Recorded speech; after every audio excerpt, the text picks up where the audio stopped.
கர்த்தருடைய பரிசுத்த நாமத்துக்கு ஸ்தோத்திரம். கர்த்தர் நல்லவர். 1 தீமோத்தேயு 1:17 இயேசுவின் நாமம் மட்டுமே மகிமைப்படுவதாக. நித்தியமும் அழிவில்லாமையும் அதரிசனமுள்ள ராஜனுமாய் தாமொருவரே ஞானமுள்ள தேவனுமாயிருக்கிறவருக்கு கனமும் மகிமையும் சதா காலங்களிலும் உண்டாயிருப்பதாக. ஆமென்.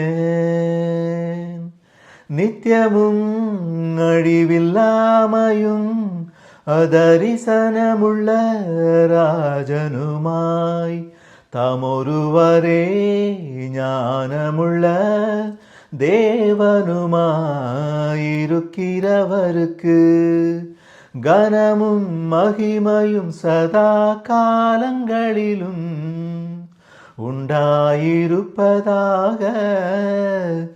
ஆமென். கர்த்தர் நல்லவர்.